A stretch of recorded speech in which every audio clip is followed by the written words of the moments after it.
नमस्कार मित्रों, जय माता दी, जय श्री राम। अगर आप भगवान में विश्वास करते हो और इस तरह की वीडियो देखना पसंद करते हो तो हमारे channel Hania voice to M को सब्सक्राइब जरूर करें। समुद्र शास्त्र शंखिनी पद्मिनी सहित इन 5 प्रकार की होती हैं स्त्रियां। जानिए इनमें से कौन होती है भाग्यशाली। समुद्र शास्त्र में पुरुषों और स्त्रियों के प्रकार के बारे में भी लिखा गया है। हालांकि पुरुषों के बारे में तो कुछ ज्यादा नहीं लिखा गया, लेकिन स्त्रियां कितने प्रकार की होती है, उनके लक्षण क्या होते हैं, उनका स्वभाव कैसा होता है, इसके बारे में काफी कुछ लिखा गया है। 1. शंखिनी। ये अन्य स्त्रियों से थोड़ी लंबी होती हैं। इनमें से कुछ मोटी और कुछ दुर्बल होती हैं। इनकी नाक मोटी, आंखें अस्थिर और आवाज गंभीर होती है।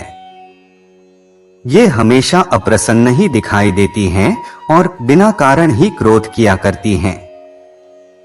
ये पति से रूठी रहती हैं। पति की बात मानना इन्हें गुलामी की तरह लगता है। इनका मन सदैव भोग विलास में डूबा रहता है। इनमें दया भाव भी नहीं होता, इसलिए ये परिवार में रहते हुए भी उनसे अलग ही रहती हैं। ऐसी स्त्रियां संसार में अधिक होती हैं। ऐसी लड़कियां चुगली करने वाली यानी इधर की बात उधर करने वाली होती हैं। ये अधिक बोलती हैं, इसलिए लोग इनके सामने कम ही बोलते हैं। इनकी आयु लंबी होती है। 2. चित्रिणी। ये स्त्रियां पतिव्रता, स्वजनों पर स्नेह करने वाली होती हैं। ये हर कार्य बड़ी ही शीघ्रता से करती हैं। इनमें भोग की इच्छा कम होती है। श्रृंगार आदि में इनका मन अधिक लगता है। इनसे अधिक मेहनत वाला काम नहीं होता, परंतु ये बुद्धिमान और विदुषी होती हैं। गाना बजाना और चित्रकला इन्हें विशेष प्रिय होता है।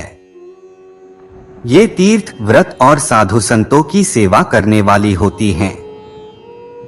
ये दिखने में बहुत ही सुंदर होती हैं। इनका मस्तक गोलाकार, अंग कोमल और आंखें चंचल होती हैं। इनका स्वर कोयल के समान होता है। बाल काले होते हैं। इस वर्ग की लड़कियां बहुत कम होती हैं। यदि इनका जन्म गरीब परिवार में भी हो तो ये अपने भविष्य में पटरानी के समान सुख भोगती हैं। अधिक संतान होने पर भी इनकी लगभग 3 संतान ही जीवित रहती हैं। उनमें से एक को राजयोग होता है। इस जाति की लड़कियों की आयु लगभग 48 वर्ष होती है। 3. हस्तिनी। इस वर्ग की लड़कियों का स्वभाव बदलता रहता है। इनमें भोगविलास की इच्छा अधिक होती है। ये हंसमुख स्वभाव की होती हैं और भोजन अधिक करती हैं। इनका शरीर थोड़ा मोटा होता है। ये प्राय आलसी होती हैं। इनके गाल, नाक, कान और मस्तक का रंग गोरा होता है। इन्हें क्रोध अधिक आता है।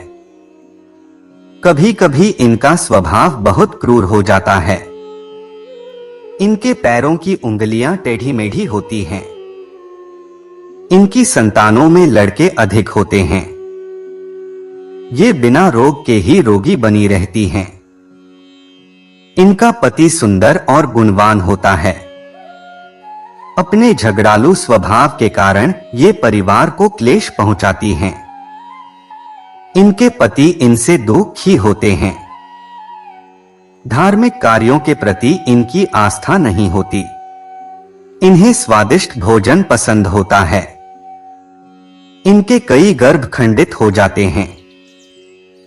इनके दुष्ट स्वभाव के कारण ही परिवार में भी इनकी पूछ परख नहीं होती। 4. पुंश्चली। पुंश्चली स्वभाव की लड़कियों के मस्तक का चमकीला बिंदु भी मलिन दिखाई देता है। इस स्वभाव वाली महिलाएं अपने परिवार के लिए दुख का कारण बनती हैं। इनमें लज्जा नहीं होती और ये अपने हाव भाव से कटाक्ष करने वाली होती हैं। इनके हाथ में नव रेखाएं होती हैं जो सिद्ध, पुण्य, पद्म, स्वस्तिक आदि उत्तम रेखाओं से रहित होती हैं। इनका मन अपने पति की अपेक्षा पर पुरुषों में अधिक लगता है, इसलिए कोई इनका मान सम्मान नहीं करता। सभी इनकी अपेक्षा करते हैं। पुष्चली स्त्रियों में युवावस्था के लक्षण 12 वर्ष की आयु में ही दिखाई देने लगते हैं। इनकी आंखें बड़ी और हाथ पैर छोटे होते हैं। स्वर तीखा होता है। यदि ये किसी से सामान्य रूप से बात भी करती हैं, तो ऐसा लगता है कि जैसे ये विवाद कर रही हैं। इनकी भाग्य रेखा व पुण्य रेखा छिन्न भिन्न रहती है। इनके हाथ में 2 शंख रेखाएं व नाक पर तिल होता है। 5. पद्मिनी। समुद्र शास्त्र के अनुसार पद्मिनी स्त्रियां सुशील, धर्म में विश्वास रखने वाली, माता पिता की सेवा करने वाली व अति सुंदर होती हैं। इनके शरीर से कमल के समान सुगंध आती है। यह लंबे कद व कोमल बालों वाली होती हैं। इसकी बोली मधुर होती है। पहली नजर में ही ये सभी को आकर्षित कर लेती हैं। इनकी आंखें सामान्य से थोड़ी बड़ी होती हैं। ये अपने पति के प्रति समर्पित रहती हैं। इनके नाक, कान और हाथ की उंगलियां छोटी होती हैं। इसकी गर्दन शंख के समान रहती है व इनके मुख पर सदा प्रसन्नता दिखाई देती है। पद्मिनी स्त्रियां प्रत्येक बड़े पुरुष को पिता के समान, अपनी उम्र के पुरुषों को भाई तथा छोटों को पुत्र के समान समझती हैं।